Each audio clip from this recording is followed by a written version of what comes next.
오늘은 이제 그 창세기 39장으로 이제 들어가겠는데요. 유다의 이야기를 지금까지 알아보았죠. 유다의 이야기.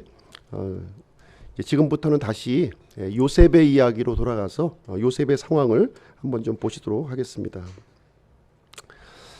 먼저 요셉에 대해서 좀 잠깐 좀 설명을 좀 드리면요. 요셉의 신앙 배경에 대해서 잠깐 좀 설명을 좀 드리도록 하겠습니다. 요셉이 언제 출생을 했냐면 야곱이 하란에 있을 때, 외삼촌 라반의 집에 있을 때 거기에 출생을 했는데요. 11번째 아들로 출생을 했습니다. 11번째.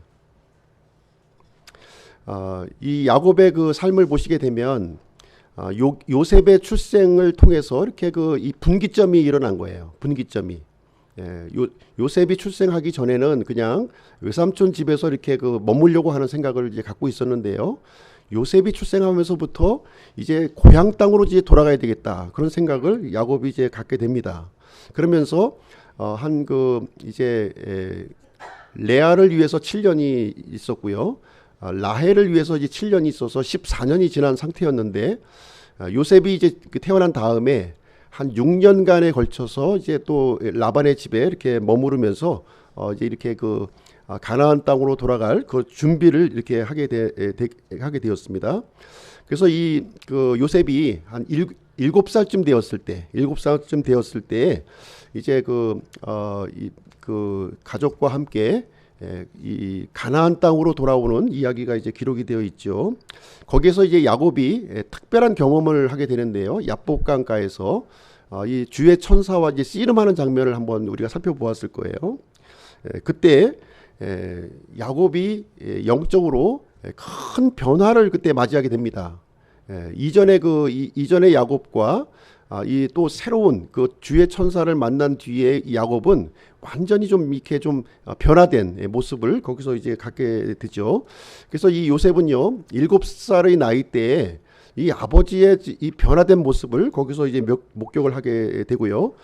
그리고 나서 이제 세겜 땅에 거주하게 되죠. 세겜 땅에서 몇 년을 거주했는지 뭐 구체적으로 이제 알 수는 없지만 약 한 7, 8년 정도 거기에 이제 거주했을 것으로 생각을 합니다. 그때 또 어떤 일이 일어나게 되냐면 이 디나의 이제 자기 이제 요셉의 누나죠. 누나의 이 강간 사건이 이제 발생하게 되고, 이것으로 인해서 세겜 사람들을 이제 살육하는, 자기 형들이 세겜 사람들을 살육하는 그 사건을 직접 이 요셉이 여기서 목격을 하게 됩니다. 그러면서 이제 이 야곱이 다시 한번 이제 정신을 차리게 되고요. 베델 땅으로 올라가는 거예요. 베델. 처음에 하나님과 약속했던 베델 땅으로 올라가서 거기서 이제 베델의 하나님을 이제 부르게 되는 장면을 보게 되는데, 그 모든 과정을 이 어린 요셉이 거기서 이제 같이 경험을 하게 되었습니다. 그리고 나서 이제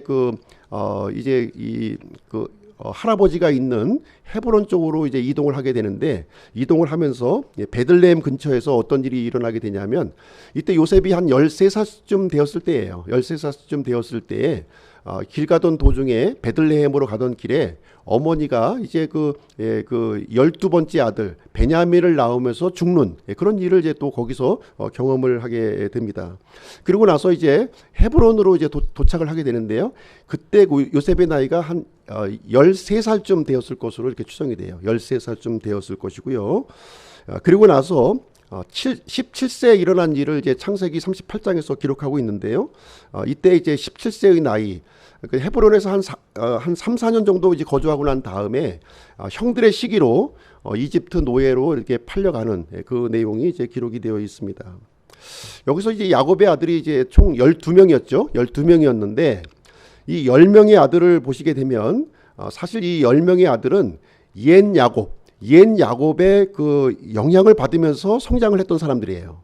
반면에 이 요셉의 경우에 있어서는 이 새로운 야곱, 이 변화된 야곱의 영향을 받으면서 성장을 했다는 것을 이제 볼 수가 있고요.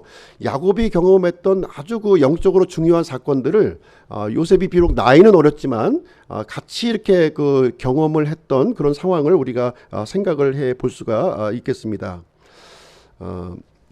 이러한 그 신앙적인 배경이 이제 요셉에게 있었다 이렇게 보시면 되겠고요. 그래서 요셉은 11번째 아들로 이렇게 태어났지만 이렇게 어머니의 이런 교육을 받았고요. 어려서부터. 그다음에 아버지의 교육을 받았고 그다음에 할아버지 이삭과도 이렇게 같이 함께 했었던 그런 시간이 있었기 때문에 할아버지의 믿음도 이렇게 전해받았다 이렇게 말씀을 드릴 수가 있겠습니다. 그런데 이런 요셉에게 엄청난 일이 이제 발생이 된 거죠. 참으로 이제 억울한 일이 이렇게 벌어지게 되었는데 참 요셉만큼 이렇게 억울한 이 삶을 살았던 사람은 아마 찾아보기 힘들 것입니다. 형들의 모함을 받아서 지금 이제 이집트 이제 노예로 이제 팔려가는 그런 아주 처참한 신분이 되었는데요. 이 사랑받는 아들이었죠. 요셉은 사랑받는 아들이었지만 지금은 이제 노예 신분으로 전락하는 그런 상황이 이제 되었습니다. 그래서 요셉에게는 환경도 바뀌었고요. 또 자신의 신분도 바뀌게 되는 그런 아주 끔찍한 일을 직면하게 되었는데 보통 이런 상황이 되면요. 보통 대부분의 사람들은 이렇게 좌절하거나 이게 패인이 되는 것이 이렇게 보통 일반적인 경우예요. 이렇게 이 사랑받는 위치에서 이렇게 이 인간 이하의 짐승 취급을 받는 상황으로 전락이 되면 참 견디기가 쉽지가 않죠. 그렇죠? 네. 그런데 성경은 오늘 말씀을 통해서 보시겠지만 형통한 자가 되었다 이렇게 지금 이제 성경은 우리에게 말씀을 해주고 있습니다.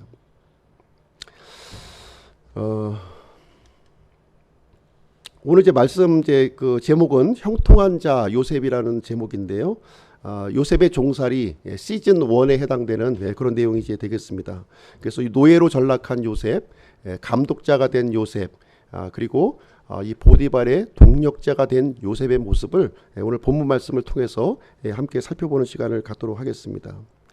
1절 말씀 보시겠습니다. 39장 1절 말씀 보겠습니다.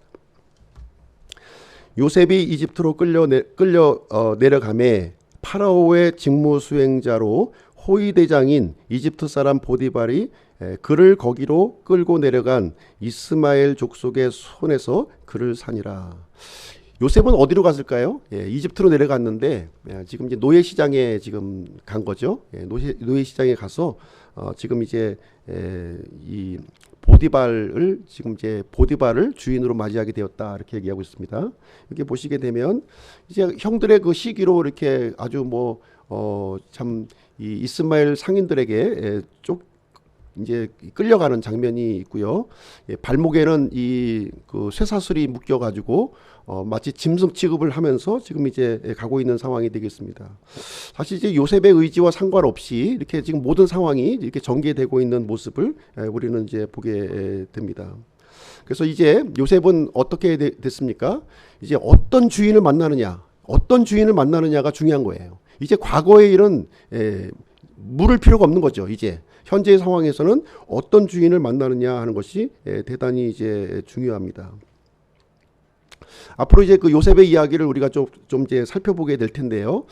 요셉의 이야기를 보시게 되면 지금 이제 요셉이 17세에 이제 이집트에 끌려와서 30세에 이집트 총리가 됩니다. 우리 이제 이미 이 스토리를 다 알고 있는데 사실 이제 요셉의 입장에서는 앞으로 어떻게 자기의 인생이 전개될지 전혀 모르는 그런 상황이었습니다. 그래서 이 13년의 기간을 이제 크게 이제 두 단락으로 우리가 이제 나누어 볼 수가 있는데요. 전반기 한 10년 정도, 전반기 10년 정도의 기간은 이 보디발의 집에서 있었던 이야기를 이제 기록하고 있고요. 후반기 한 3년 정도, 이제 이 감옥살이를 또 하게 되는데요. 후반기 3년 정도의 기간을 우리가 이제 생각을 해 볼 수가 있습니다. 그래서 이제 전반기는 보디발의 집에서 이제 종살이를 하게 되고 후반기 3년은 지금 이제 왕실 감옥에서 3년간 이 감옥살이를 하게 되는 그런 이제 상황에 처하게 되었습니다. 참 요셉은 지금 이제 낯선 사람, 낯선 언어, 낯선 환경 속에서 살 수밖에 없는 그런 상황이었는데요. 지금 이제 요셉의 주인으로 된 사람이 누구냐면 바로 이제 보디발로 지금 언급이 되고 있습니다. 이 보디발을 한번 보시게 되면 이 보디발이라고 하는 사람이 과연 어떤 사람이었는가? 여기 성경에 보시면 세 가지로 지금 이제 보디발을 묘사하고 있는 거예요. 첫 번째는 이 파라오의 직무 수행자였다 이렇게 얘기하고 있고요. 그리고 두 번째는 호위 대장이었다 이렇게 얘기해주고 있고요. 세 번째는 이 사람이 이집트 사람이었다 이렇게 우리에게 얘기를 해주고 있습니다. 어떻게 보면 당대 그 최고의 권력가이면서 군인이었던 거예요. 군인 출신이라는 거죠. 왕실의 경호를 맡은 사람이었기 때문에 아마 그 노예 입장에서 생각을 해볼 때 보디발의 집에는 절대로 가서는 안 되겠다. 아마 이런 생각을 아마 했을지도 모르겠어요. 아주 이 보디발은 당시에 그 나는 새도 떨어뜨릴 만큼 아주 새도 있고 권력 있는 그런 사람이었기 때문에 아주 잔혹하게 그 아주 밑에 사람들을 이렇게 학대하는 것으로 아주 명성이 높았던 그런 사람이었던 것이죠. 그런데 이 요셉은 어디로 들어갔다고요? 지금 이 누구도 가기 싫어했던 그 집, 아주 무시무시한 그 집에 지금 이제 요셉이 들어가게 되었다 이렇게 얘기를 해주고 있습니다. 2절 말씀을 한번 보시도록 하겠습니다. 2절. 주께서 요셉과 함께 계심으로 그가 형통한 자가 되어 그의 주인인 이집트 사람의 집에 있었더라. 여기 보시게 되면 1절과 2절을 보시게 되면요. 1절과 2절은 굉장히 많은 시간이 흘러간 거예요, 지금. 이 요셉이 보디발의 집에 들어가서 시간이 많이 경과한 시점의 상황을, 요셉의 상황을 지금 이제 단적으로 우리에게 설명해 주고 있는 그런 상황에 되겠습니다. 지금 이제 2절의 말씀은 이제 요셉의 나이가 최소한도 17세에 보디발의 집에 들어와 가지고 한 20대 초반 정도의 나이가 되었을 때의 상황을 우리에게 말씀을 해주고 있습니다. 이 2절 말씀을 보시게 되면 세 가지로 지금 이제 표현을 해주고 있죠. 세 가지로 이제 표현을 해주고 있는데 주께서 요셉과 함께 계심으로 이렇게 얘기를 해주고 있습니다. 주께서 요셉과 함께 계심으로 여기 이제 중요하게 생각해 볼 단어가 무엇이냐면 함께라고 하는 단어예요. 함께라고 하는 단어를 이렇게 보시게 되면 지금 이제 그 영어 표현으로 함께라고 하는 단어를 이제 5가지로 이렇게 좀 묘사하고 있는 것을 우리는 이제 생각을 해볼 수가 있는 건데요. 하나님과 요셉이 지금 함께했다는 거예요. 함께했다는 표현을 어떻게 볼 수 있냐면 가까이 있었다는 거예요. 그 곁에 있었다는 것을 의미합니다. 그래서 물리적으로, 공간적으로 하나님과 이렇게 가까이 이렇게 붙어 있었다는 뜻을 이제 첫 번째 의미가 갖고 있고요. 두 번째 이 함께라고 하는 것은 친밀한 의미를 갖고 있어요. 친밀한 의미를 이제 갖고 있습니다. 나하고 지금 이 사람은 함께하고 있는 사람이야 이렇게 얘기하고 있을 때는 단순히 물리적인 것만 얘기하는 것이 아니죠. 이 굉장히 좀 이렇게 친밀함을 갖고 있다는 것을 우리가 표현을 하고 있습니다. 그리고 이 함께라고 하는 세 번째 표현은 어떤 내용을 가지고 있냐면 공유한다는 것을 갖고 있어요. 이 그 두 객체가 서로 어떠한 내용들을 같이 이렇게 서로 나누고 있는 그런 모습을 이제 표현을 해주고 있습니다. 그래서 하나님과 요셉은 어떤 관계에 있었다고요? 이게 공유하는 관계에 있었다는 거예요. 지식을 공유하고 지혜를 공유하고 명철을 공유하고 또 요셉에 처해져 있는 이 상황을 공유하는 그런 관계에 있었다는 것을 또 볼 수가 있습니다. 그리고 함께라고 하고 있는 단어는 어떤 사람에게 또 사용하고 있느냐에 따라서 좀 틀려지는 거예요. 그렇죠? 우리가 이제 보통 이 같은 부부 입장에서 우리 함께 하는 사람입니다 이런 표현했을 때는 부부라고 하는 뜻을 또 가지고 있는 거죠. 그래서 굉장히 이 함께라고 하는 뜻은 광범위하게 사용되어지고 있는 거예요. 그래서 이 어떤 특별한 관계에 놓여져 있다 이렇게 또 우리가 볼 수가 있는 것이죠. 그리고 또 이 함께라고 하는 것은 그냥 우리가 KTX 지하철을 타면서 난 모르는 사람과 이렇게 함께 가고 있는 걸 또 표현할 수도 있겠지만 또 어떤 것을 얘기하고 있냐면 이렇게 소통하는 관계를 또 얘기해주고 있는 거예요. 그냥 뭐 서로가 이제 먼 산을 바라보면서 나는 그 동쪽을 바라보고 이제 서쪽을 바라보면서 있는 것이 아니라 서로 이렇게 소통하는 그 관계를 이제 함께한다 이런 뜻을 가지고 있습니다. 지금 이제 요셉과 하나님의 관계가 바로 이런 관계라는 거예요. 이런 관계에 지금 놓여 있었다는 것을 얘기를 해주고 있습니다. 지금 이제 요셉의 상황은 어떤 상황입니까? 참 아주 이 보디발의 그 집에 지금 노예로 들어와 있는 거예요. 어떻게 보면 짐승 취급을 하면서 사람 취급도 못 받으면서 지금 아마 초기에는 그 과정을 겪었을 것이라고 생각을 합니다. 말도 안 통해요. 아무것도 안 통해요. 그냥 이리 끌려다니고 저리 끌려다니고 하는 이리 치이고 저리 치이는 그런 상황을 하게 되었지만 그런 상황에도 불구하고 요셉은 어떤 상황에 있었다고요? 하나님과 함께하는 그런 삶을 살았다 이렇게 얘기를 해주고 있습니다. 이런 상황에서 요셉이 할 수 있는 일은 과연 무엇이었을까요? 할 수 있는 게 없어요. 그냥 하나님 앞에 기도하는 것이 전부였을 겁니다. 기도하는 것이 전부였고 지금 아버지에게 들었던 그 하나님, 그리고 이 할아버지에게 들었던 하나님, 그 하나님에 대해 들었던 그 기억만 아마 요셉이 기억을 했을 수 있었을 것입니다. 그래서 우리 조상들을 인도해 주셨던 그 하나님, 참 제발 좀 나를 좀 구해달라고 하는 그 내용이 밤마다 잠잘 때마다 이 요를 적시고 베개를 적시면서 하는 기도였을 것이 아마 전부였을 것이라는 거예요. 그런 상황에서 지금 하나님께서는 이 요셉을 어떻게 만들어 주셨다고요?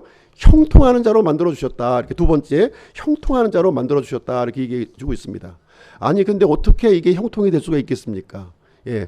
아니 사랑받던 아들의 위치에서 지금 종살이하고 사람 취급도 못 받고 있는데 어떻게 이것이 형통이 될 수 있는가 하는 것입니다. 여기서 우리가 생각해 볼 수 있는 것은 무엇이냐면 하나님의 형통과 사람의 형통이 다르다는 거예요. 하나님의 형통과 사람의 형통을 여기서 우리가 구별할 줄 알아야 되겠습니다. 보통 일반적으로 우리가 세상의 형통을 얘기할 때 어떤 형통을 얘기하죠? 우리가 높은 자리에 올라가고, 그렇죠? 또 건강하고, 오래 살고, 사람들로부터 이렇게 부러움을 받는 것, 이런 것이 우리가 일반적으로 생각하는 세상적인 형통이 이제 되겠습니다. 그런데 우리가 가만히 생각해 보면요, 이 세상의 형통은 문제가 있다는 거예요. 문제가 있습니다. 어떻게 보면 지금 보디발은 세상적으로 형통한 사람입니까? 형통한 사람이에요. 그렇죠? 형통, 많은 재산을 가지고 있고 높은 지위에 갖고 있고 많은 사람으로부터 존경받는 그런 위치에 놓여져 있었습니다. 그런데 세상적인 형통에는 문제가 있다 이렇게 말씀을 드렸어요. 왜 문제가 있습니까? 주변 사람에게 고통을 준다는 거예요. 세상적으로 형통한 사람 주변에 있는 사람들은요, 주변 사람들이 고통스러워요. 주변 사람들에게 불통입니다. 본인에게는 형통일지 모르겠지만 그 옆에 있는 사람에게는 불통이에요. 얼마나 힘들지 아십니까? 마치 지옥과 같아요. 본인은 형통하고 잘 나가는 것 같지만 그 주변에 있는 사람들은요, 죽을 맛입니다. 죽을 맛. 남은 죽을 맛을 만들어 놓고 자신은 이렇게 형통하는 것을 바로 세상의 형통이라고 부르는 거예요. 근데 하나님의 형통은 어떤 것이냐? 다른 형통을 우리에게 말씀해 주고 있는 것이죠. 지금 요셉에게 부어지고 있는 형통이 바로 그 형통을 우리에게 얘기해 주고 있다. 이렇게 얘기를 해 주고 있습니다. 요셉은 과연 어떤 삶을 살았을까요? 요셉의 삶은 자신을 포기한 거예요. 자신을 포기하고 다른 사람을 세워주는 삶을 살았다는 거예요. 비록 노예로 있었지만 자기 일도 힘들죠. 그렇죠? 자기 일도 힘들어요. 그런데 자기 일만 이렇게 감당했을 뿐만 아니라 다른 사람의 일까지 돌봐주는 이 요셉의 모습이 여기서 드러났다. 이렇게 성경은 우리에게 얘기를 해주고 있습니다. 지난날 요셉은 형들이 이렇게 그 못된 짓하고 악한 행실을 했을 때 어떻게 했습니까? 또르륵 달려가서 아버지에게 그 악한 행실을 고자질했어요. 근데 지금 이집트에 들어온 요셉은 어떻게 했습니까? 아마 노예들이 아마 그 나쁜 짓 무지하게 많이 했을 거예요. 그렇죠? 또르륵 가서 주인에게 고자질 했을까요? 절대로 그렇게 안 했다는 거예요. 요셉은 바뀌어졌습니다. 형 집에 있을 때의 방식과 전혀 다른 방식으로 요셉은 살아가고 있는 거예요. 그래서 이 같이 자기와 함께 노예된 그 사람들을 이렇게 긍휼한 마음을 품고 그 사람들의 짐을 이렇게 서로 지어주고 또 이렇게 또 격려해주고 하는 그런 모습이 요셉에게 있었다는 것입니다. 바로 이것이 형통이라는 거예요. 하나님과 함께하는 형통이 요셉에게 이루어졌다 하는 것을 얘기를 해주고 있습니다. 사실 이제 이 노예를 생각하면 우리가 실감이 나지 않을 수가 있어요. 그렇죠? 저부터 실감이 나지 않는데 사실 이 노예라고 하는 것이 우아하지가 않습니다. 절대로 우아한 생활이 아니에요. 참 너무 힘든 이 하루하루가 고달픈 인생이 바로 이 노예 생활이다 이렇게 말씀을 할 수가 있겠습니다. 그런데 이 요셉에게 왜 이런 일이 일어났을까요? 왜 이런 형통이 일어났을까요? 요셉은 아버지 집에 있을 때 양들을 돌봤던 거예요. 양들. 형들은 모든 양들을 돌보는 일을 누구에게 떠맡겼을까요? 요셉에게 떠맡겼던 거예요. 요셉은 형들이 안 하는 모든 일을 양을 돌보는 그런 일을 감당했기 때문에 그 일을 그대로 지금 노예로 들어와서 그 일을 하고 있는 거예요. 지금 똑같이. 그러니까 그 자리에 하나님의 형통하심이 요셉에게 부어졌다 이렇게 얘기를 해주고 있는 것입니다. 그래서 요셉의 비록 신분은 종이에요. 신분은 종이지만 그럼에도 불구하고 요셉을 통해서 누가 나타나고 있어요? 누가? 이 하나님이 지금 나타나고 있었다 이렇게 얘기를 해주고 있습니다. 지금 우리 신약 시대로 얘기한다면 누가 나타나고 있는 거예요? 예수 그리스도가 나타나고 있다. 비록 종의 신분이고 참 이 비참한 그런 상황에 놓여져 있었지만 이 사람을 통해서 이 그리스도의 모습이 이렇게 가는 곳마다 하는 일마다 이렇게 드러나게 되었다 하는 것을 얘기를 해주고 있습니다. 바로 이것이 바로 요셉에게서 일어난 하나님의 형통이었다는 것을 우리가 생각을 해볼 수가 있습니다. 세 번째로 보시게 되면요, 그의 주인인 이집트 사람의 집에 있더라 이렇게 얘기를 해주고 있어요. 보통 일반적으로 노예들은 어디에 이제 거주하게 되냐면 집 밖에 거주하는 거예요. 집 밖에. 집 밖에서 육체의 일을 하는 겁니다. 허드렛 일을 하는 게 노예가 하는 일이에요. 지금 근데 이 요셉은 지금 어디에 있다고요? 집 안에, 보드발의 집 안에 지금 들어와 있는 거예요. 지금 그 이야기를 여기서 해주고 있습니다. 이 노예도요. 노예는 대체적으로 일반적으로 보면 힘으로 하는 일을 하는 겁니다. 힘으로. 그렇죠? 힘으로 하는 일을 하는 거예요. 그래서 머리로 하는 일은 누가 해요? 다른 사람이 하는 거예요. 다른 사람. 주인이 하는 겁니다. 근데 지금 어떤 모습을 얘기해 주고 있냐면 지금 이제 육체적으로 하는 일에서 지금 이제 머리로 하는 일로 이렇게 바뀌어졌다. 이렇게 얘기를 해 주고 있는 내용이 되겠습니다. 사실 이제 이 일반적으로 힘이 센 사람들 보면 머리가 좀 안 좋죠. 그렇죠. 힘이 센 사람들. 그렇지 않습니까? 일반적으로 말씀드리는 거예요. 다 그렇다는 것은 아니고, 그리고 이 머리가 또 좋은 사람들은 또 이게 또 세력적으로 좀 약해요. 그런 모습을 갖고 있는데 요셉의 경우는 좀 달랐다는 거죠. 요셉은 육체적인 힘도 강했고요. 그리고 지혜와 지식에 있어서도 아주 그 뛰어난 모습을 여기서 보여주었다는 것을 우리에게 말씀을 해주고 있습니다. 참 이 요셉은 이 노예의 신분이었지만 다른 노예들을 이렇게 압도하는 그런 이 모습을 보여주고 있습니다. 그래서 3절 4절 내용을 보시게 되면요, 요셉의 신분이 바뀌어요. 요셉의 신분이 감독자로 지금 이제 바뀌어지는 요셉의 모습을 한번 보도록 하겠습니다. 3절 한번 보실게요. 3절.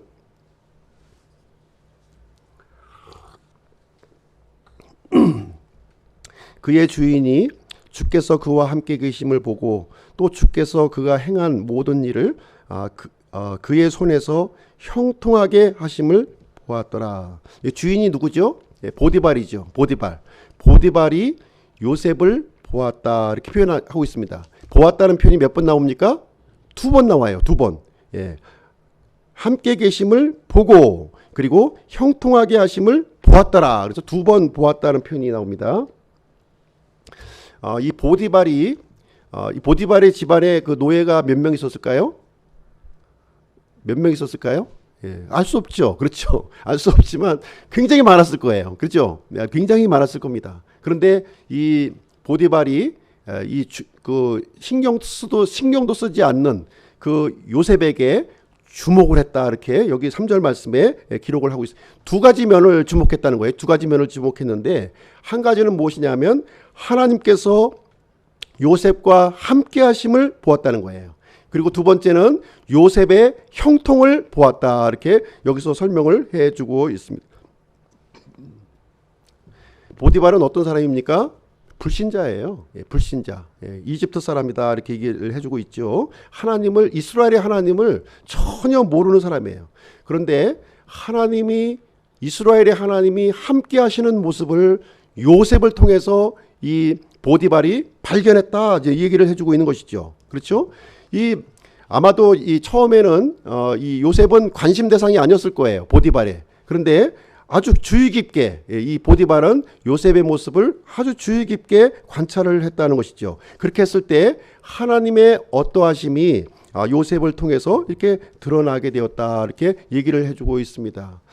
요셉은 하나님을 믿는 사람이었어요. 하나님을 믿는 사람이었기 때문에 하나님을 드러내는 그런 삶을 살았던 것입니다.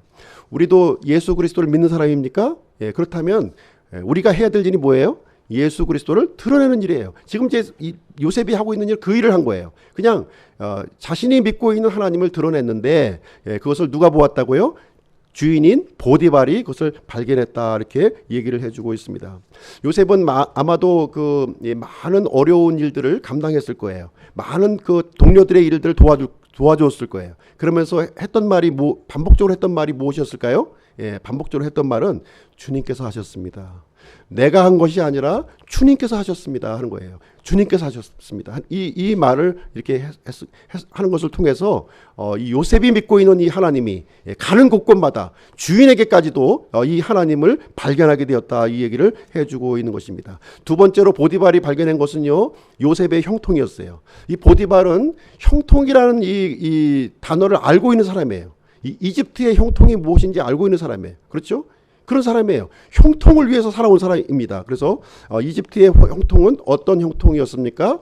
우월적인 형통이었어요. 그렇죠? 우월적인 형통이었어요. 남보다 이게 뛰어난 것을 갖고 있는 이 형통을 이제 이 보디발은 갖고 있는 형통이었어요. 근데 요셉을 통해서 어떤 형통을 보았다고요? 자기가 갖고 있지 않는 이 형통, 또 다른 이 형통을 요셉을 통해서 발견하게 되었다는 것을 얘기해 주고 있습니다. 그러면 요셉이 갖고 있었던 형통은 어떤 형통입니까? 이것은 우월적인 형통이 아니라 열등적인 혈통이었다는 거예요. 열등적인 형통. 이런 형통이 있을 수 있습니까? 이런 형통이 있다는 거예요. 예. 내가 낮아지고, 내가 비워지고, 내가 희생하는 것을 통해서 이루어지는 그 형통을 이 보디발이 발견했다, 이 얘기를 해주고 있는 것입니다. 요셉의 손은요, 마치 마이더스의 손과 같았던 거예요. 마이더스의 손. 예. 가는 곳곳마다, 만지는 것마다, 아니 양을 만지면 양이 그냥 새끼를 쑥쑥 낳는 거예요. 그렇죠? 예, 새끼를 쑥쑥 낳게 되고, 만지는 일마다 막 이제 문제가 풀려지고 이게 해결되어지는 그런 일이 이제 일어나게 되었다는 것을 여기서 포디발이 발견한 겁니다. 주인이 그 모습을, 이 요셉에게 일어난 이 핵심적인 것을 포디발은 보는 눈을 가지고 있었던 것입니다. 우리가 이제 일반적으로 이제 회사에서 얘기를 하게 되면 어떤 사람을 이제 대리를 앉혔는데, 대리를 앉혔더니 과장의 일을 하는 거예요. 예, 과장의 일. 너무 또 일을 잘해. 그래서 과장의 일을 맡겼더니 부장의 일을 하는 거예요. 부장의 일. 너무 또 일을 잘해. 그래서 또 이 부장에 또 앉혔더니 상무의 일을 하는 거예요. 상무의 일. 또 그래서 상무를 앉혔더니 이제는 어떤 일을 해요? 사장의 일을 하는 거예요. 사장의 일. 이 범주가 이렇게 확대된 일을 이제 감당하고 있는 것이죠. 사장을 낮춰줬더니 어떻게 합니까? 이제는 그 다음에는 그룹의 일을 하고요. 그룹의 일을 하고요.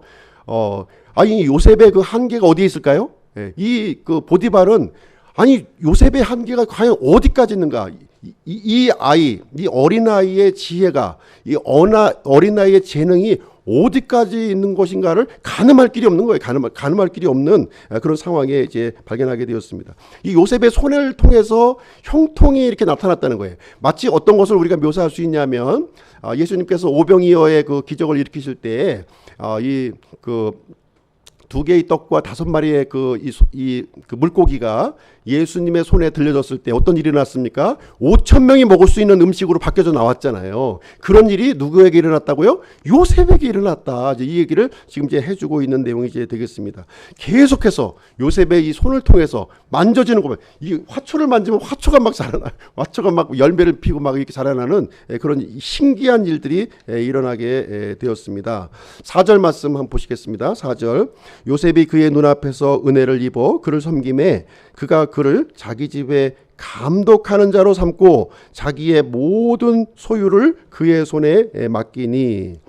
자, 여기 한번 보시겠습니다. 여기 보시게 되면 공고문이 붙은 거예요. 공고문이 붙었는데 어떤 공고문입니까? 보디발 칙령 몇 호 이렇게 발표를 해가지고 요셉을 어떻게 임명했다고요? 이 노예를 감독하는 자, 이 보디발의 모든 소유를 감독하는 자로 삼아주었다. 아니, 종이 감독하는 자가 있을 수가 있습니까? 있을 수가 없는 일이에요. 어떻게 보면 나중에 요셉이 총리로 지금 올라가잖아요. 어떻게 보면 총리로 올라가는 것보다 더 획기적인 사건이 바로 이 보디발의 집에서 발생이 되었다, 이 얘기를 해주고, 아마 이 주변 같이 함께했던 아마 이 종들이 다 놀래 자빠졌을 거예요. 아니, 세상에 어떻게 이런 일이 있을 수 있는가? 이 히브리 노예, 그것도 이집트 노예가 아니에요. 히브리 노예가 이렇게 이 전반적인 그 이 가정을 총괄하는 이 총책임자로 임명되었다고 하는 그 내용을 이제 기록해주고 있습니다. 근데 요셉은 여기서 머무르지 않아요. 여기서 머무르지 않고 이제 보디발의 동역자의 관계까지 지금 올라가는 장면이 5절 말씀에 기록이 되어 있습니다. 5절 말씀 한번 읽어보실게요. 5절. 그가 그를 자기 집과 자기의 모든 소유를 감독하는 자로 삼은 뒤부터 주께서 요셉으로 인하여 그 이집트 사람의 집에 복을 내리셨으므로 주의 복이 그의 집과 들에 있던 그의 모든 소유에 임하니라. 여기 보시게 되면 이제 요셉으로 인하여 지금 그 보디발의 집에 뭐가 들어오는 겁니까? 지금 복덩어리가 들어온 거죠. 복덩어리가 들어온 거예요. 복덩어리가 들어와 가지고 이 하나님께서 요셉 때문에 복을 주시는데요. 요셉에게만 머물러 있었던 것이 아니라, 요셉이 가는 곳 하는 일에만 머물러 있었던 것이 아니라 보디발이 소유하고 있는 모든 소유물에 하나님의 복이 이렇게 폭포수같이 이렇게 부어지게 되었다, 이 얘기를 해주고 있어요. 사실 이제 이제 아시겠지만 이 보디발은요 굉장히 많은 일을 하고 있었어요. 굉장히 많은 일을 하고, 왕실의 그 재산을 관리하고 있었고요. 지금 왕실의 재산을 관리하고 있었고, 그 다음에 왕실을 경호하는 그런 책무를 맡고 있었습니다. 그리고 나중에 또 보시겠지만 왕실의 그 감옥을 또 관리하는 그런 책무를 또 갖고 있었고요. 수많은 금전옥답, 참 이 보디발의 그 땅을 밟지 않고서는 이집트 땅을 갈 수가 없다고 말할 정도로 이 보디발은 엄청난 재산을 가지고 있었는데, 그 보디발의 집에 이 요셉 때문에 엄청난 하나님의 복이 쏟아져 내려오게 되었다, 이제 이 얘기를 여기서 해주고 있습니다. 그래서 보디발은요, 이 요셉과 더불어서 이 하나님의 복이 함께 움직이는 모습을 본 거예요. 함께 움직이는 그 모습을 발견하고서 이제 가장 높은 자리, 이 자기 다음의 자리로 이제 넘겨주게 되는데요. 이제 이 동역자의 관계로 이제 올려주는 그런 내용이 거기 되고 있습니다. 이렇게 요셉에게 일어난 이 놀라운 일들이 왜 일어났다고요? 믿음 때문에, 하나님과 함께 하심 때문에 이것이 일어났다는 거예요. 이것 때문에, 이것이 원동력이 되었고, 하나님의 복이 요셉에게만 부어졌을 뿐만 아니라 요셉에게 관련되어 있는 모든 곳에, 우리도 마찬가지겠죠. 우리도 희망이 있는 겁니다. 우리도 믿음 가운데 거하고 하나님과 함께하는 일을 결단했을 때에 우리에게도 믿음을 따라서 하나님은 복을 부어주신다는 거예요. 우리의 가족에게 복을 주시고요, 우리의 직장에게 복을 주시고요, 우리가 다니고 있는 학교에 복을 주시고요, 우리가 소속해 있는 모든 그 지경에 하나님께서 복을 부어주신다고 하는 사실을 이 말씀을 통해서 우리에게 보여주고 있는 그런 내용이 되겠습니다. 그래서 믿는 사람들이 어떠한 역할을 하고 있느냐, 거기에 따라서 하나님께서 복을 주시기도 하고 복을 이렇게 금하시기도 하신다 하는 것을 우리는 볼 수가 있습니다. 6절 말씀 보시겠습니다. 6절. 그가 자기의 모든 소유를 요셉의 손에 맡기고 자기가 먹는 빵 외에는 자기 소유 중 아무것도 알지 아니하였더라. 요셉은 용모가 준수하며 잘생겼더라. 자, 여기서 보시면 요셉이 이제 이 보디발의 그 막강한 어떤 그 권력자 보디발과 이 동급의 사람이 된 거예요. 동력자가 이제 되었다고 얘기하고 있는데요. 먹는 빵 외에, 자기가 먹는 그 빵 외에는 요셉에게 전부 맡길 정도로 아주 이 전폭적인 신뢰를 지금 어떻게 보면 자기 생명까지도 참 이 보디발은요 믿지 못하는 사람이에요. 어떻게 그 자리에 올라갔겠습니까? 어떻게 참 잔인하게 모든 사람들을 짓밟고 올라온 자리예요. 그런데 요셉에게는 지금 마음문을 활짝 열어놓고 자신의 모든 전 재산을, 아마 거기에 참 부끄러운 부분도 있었을 거예요. 그렇죠? 그런 것까지도 다 맡기게 되었는데요. 요셉에게 왜 이런 일이 일어났습니까? 요셉은 참 하나님을 믿는 사람이었지만 아주 이 좋은 성품을 이제 가지고 있었다는 것을 우리는 볼 수가 있습니다. 요셉이 이렇게 빠른 시간 동안에 불과 한 7, 8년 정도 되었을 것으로 생각이 되어지는데요. 이 상황에 이렇게 높은 자리로 올라올 수 있었던 이유는 요셉은 이 배우는 사람이었을 것이다. 우리 이제 성경에 나온 얘기는 아니지만 우리가 좀 이제 추론을 해볼 수 있는 거죠.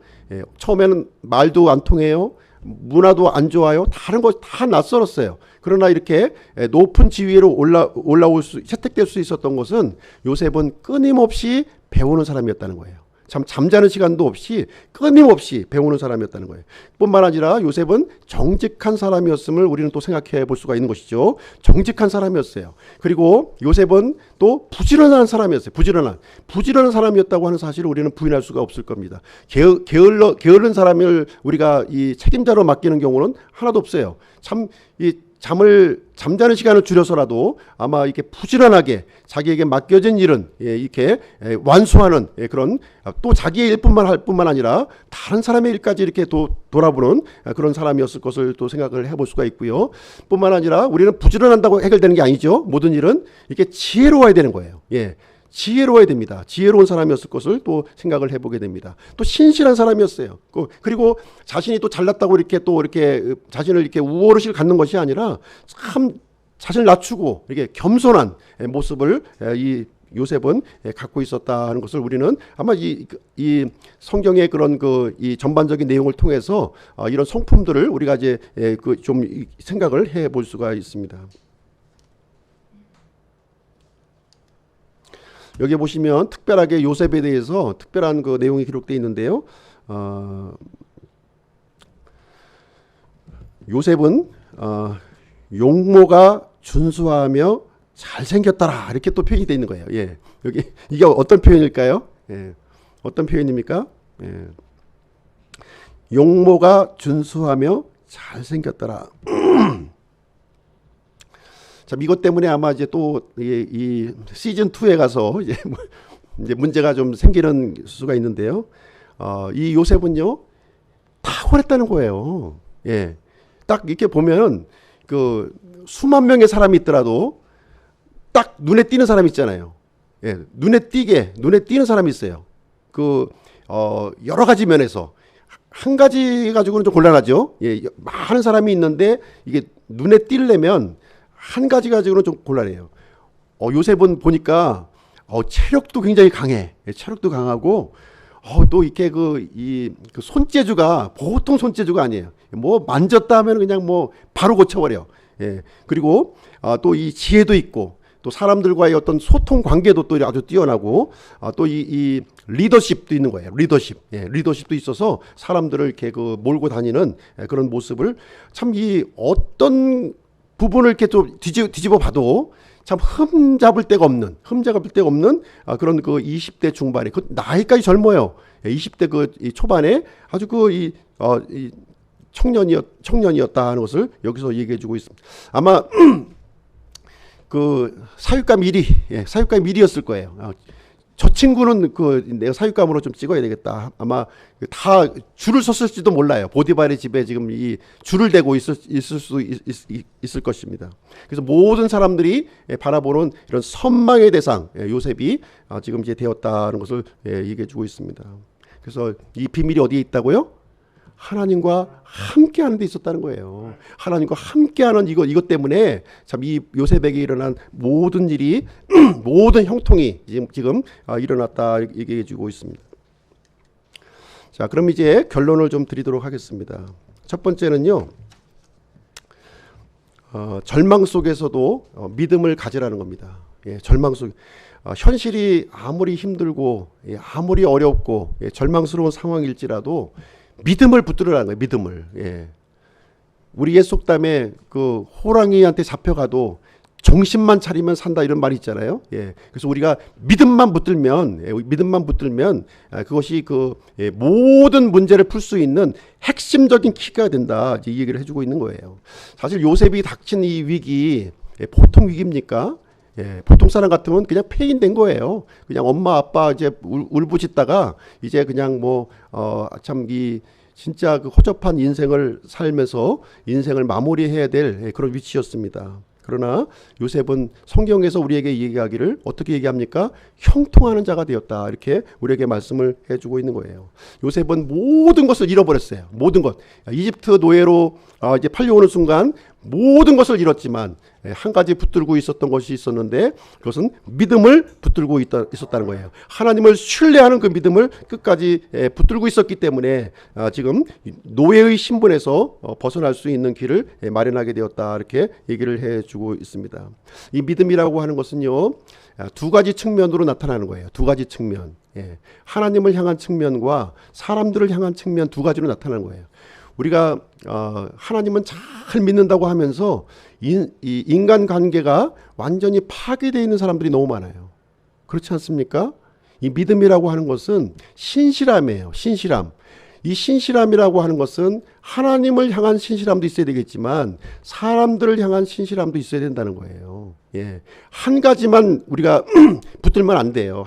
우리 믿음 한다고 그래서 하나님을 향한 신실함만 붙들면 안 된다는 겁니다. 하나님을 향한 신실함은 뭐로 나타나야 돼요? 사람들을 향한 신실함으로 나타나야 된다는 거예요. 이것이 같이 연결되어 있는 것이지 분리되어 있는 것이 아니다 하는 것을 얘기를 해주고 있습니다.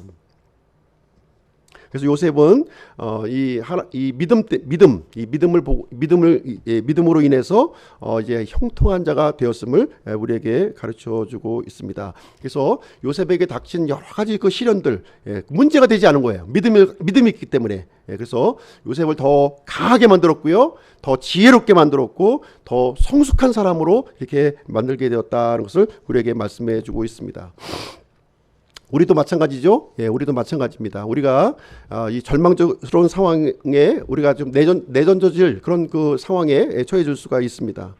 그럴 때일지라도 좌절하지 말라는 거예요. 좌절하지 말고 우리의 구주 예수 그리스도를 붙드는 거예요. 예수 그리스도를 붙들 때 하나님께서 우리와 함께 하시고 우리에게 모든 필요한 것들, 우리 모든 필요한 자원들을 우리에게 공급해 주심으로 말미암아 형통한 자로 만들어 주신다, 이렇게 얘기해 주게 됩니다. 그래서 절망을 소망으로 바꿔주시고 우리의 이 비천한 신분을 존귀한 신분으로 바뀌어 주시는 놀라운 일들을 우리가 경험하게 될 줄로 생각을 합니다. 두 번째는 우리 믿는 사람들은 하나님을 보여주는 자가 되라는 거예요. 하나님을 보여주는 자가 되라. 보디발은 요셉을 통해서 무엇을 보았습니까? 하나님의 모습을 본 거예요. 인간 요셉을 본 게 아니라 그 안에 있는 요셉 안에 뭐가 있을까?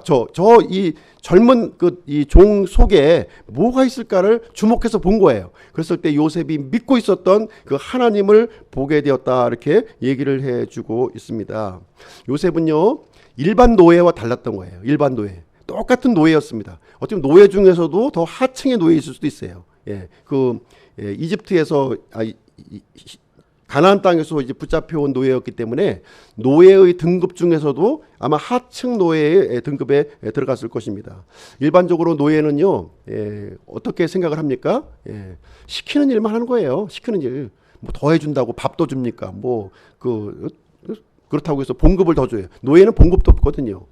근데 시키는 일만 하는 거예요. 그리고 어떤 일을 이렇게 했을 때 책임의식이 없어요. 이게 잘못해도 책임이 없는 거예요. 책임이. 그러니까 건성건성 이렇게 하는 그 일을 하게 됩니다. 그리고 주인이 안 볼 때는 그냥 이제 농땡이 피고 노는 거예요. 그것이 노예의 그 전형적인 특징이 되겠습니다. 근데 요셉은요, 노예였음에도 불구하고 그런 태도를 가지지 않았다는 거예요. 그런 태도를 가지지 않고 시키는 일뿐만 아니라 그 이상의 일을 이렇게 감당했고요, 자발적으로 모든 일을 나서서 그 일을 했다는 거예요.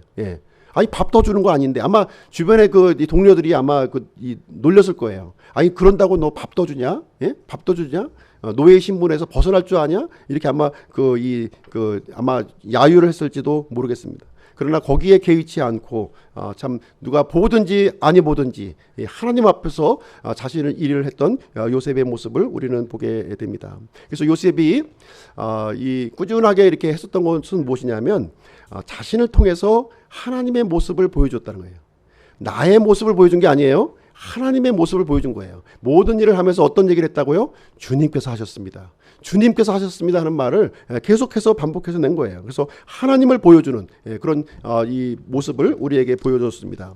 예수님께서도 이 땅에 공생의 기간에 오셨을 때 예수님께서 하신 주 임무가 뭐예요? 하나님을 드러내는 거였어요. 보이는 하나님을 오셨잖아요. 보이는 하나님 오셔서 보이지 않는 이 하나님의 성품이 어떠하시며 어떠한 목적을 갖고 계신지를 예수님께서 우리에게 알려주셨습니다. 그럼 우리 예수 그리스도를 믿는 우리들은 어떠해야 되겠습니까? 우리들도 똑같은 태도를 가져야 되는 거예요. 우리 안에 계신 예수 그리스도를 드러내는 겁니다. 우리 예수 그리스도가 어떠하심과 같이 예수 그리스도의 사랑과 예수 그리스도의 믿음과 예수 그리스도의 소망을 사람들에게 드러내는 그런 통로가 된다는 거예요. 통로의 역할로 우리가 부르심을 받았다고 하는 사실을 우리가 절대 잊어서는 안 되겠습니다. 요셉은 그 부르심을 정확하게 알았던 사람이에요. 정확하게 알았고 그것을 실행에 옮긴 사람이었음을 성경은 우리에게 가르쳐주고 있는 것입니다. 세 번째로 받아야 될 교훈은 무엇이냐면 이 요셉의 삶을 이렇게 보시게 되면 누구의 삶과 일치한다는 것을 볼 수 있어요? 예수 그리스도입니다. 요셉의 삶은요, 정확하게 예수 그리스도와 일치되는 삶을 살고 있다, 이렇게 얘기를 해주고 있어요. 그래서 오늘 이제 이 내용을 통해서 예수님의 삶과 요셉의 삶을 이렇게 보게 되면 몇 가지 공통점을 찾을 수 있습니까? 찾을 수 있죠. 분명히 우리가 찾을 수가 있습니다. 요셉은 아무것도 잘못한 게 없었어요. 그렇죠? 무슨 노예로 팔려야 될 어떤 근거가 전혀 없었던 사람이에요. 무고하게 지금 억울하게 지금 이제 이 노예로 팔려오게 되었습니다. 예수님도 그렇습니까? 예수님도 그래요. 예수님은 이 사람의 모습으로 오셨지만 죄가 없으신 분이셨죠. 죄를 짓지 않으셨어요. 그럼에도 불구하고 무고하게 예수님은 고난을 받으셨다, 이렇게 우리에게 말씀을 해주고 있습니다. 그리고 두 번째로 요셉과 이제 예수님의 공통점을 보시게 되면 요셉은 자신의 희생을 통해서 다른 사람을 복되겠다는 거예요. 그렇죠? 그 내용이 여기에 담겨져 있는 것입니다. 그래서 예수님도 그런 삶을 살았습니까? 예, 그렇습니다. 예수님도 자신의 희생을 통해서 많은 사람들을 이렇게 구원하시고 하나님의 복에 참여하는 그런 일을 해 주셨다는 것을 우리가 생각을 해볼 수가 있습니다. 그리고 세 번째로 한 가지 또 볼 수 있는 것은 요셉은 어떤 상황에서도 누구와 함께 했다고요? 하나님과 함께 했다는 거예요. 예수님도 그러하십니까? 예, 예수님도 그러하십니다. 예수님도 어떤 상황에서도 하나님과 함께하는 그런 삶을 이 지상의 이 공생의 삶을 살았음을 우리에게 얘기해 주고 있는 거예요. 예수님의 이름은 임마누엘이시죠. 우리의 임마누엘이세요. 우리와 함께 하시는 하나님이라고 하는 뜻을 가지고 있습니다. 그래서 오늘은 요셉의 이 종살이 시즌 1에 대해서 함께 살펴보게 되었습니다. 이 노예의 신분, 참으로 이 비참한 노예의 신분에서 보디발 집안에 들어와 가지고 이 보디발의 동역자까지로 이렇게 올라가는 이 놀라운 이 형통의 모습을 우리는 이제 발견하게 되었습니다. 다음 주에는 이 시즌 2 이제 항상 골이 있으면 언덕이 있으면 또 골이 있는 거예요. 골이 있는 것처럼 그 내용이 또 이제 진행이 됩니다. 결론은 우리 그리스도인들은 하나님의 복을 전달하는 통로가 되어야 된다는 것을 얘기해주고 있습니다. 그래서 요셉과 같이 하나님 앞에서 그리고 사람들 앞에서 형통한 자로 드러나시기를 주님의 이름으로 축복드립니다. 기도하고 마치도록 하겠습니다.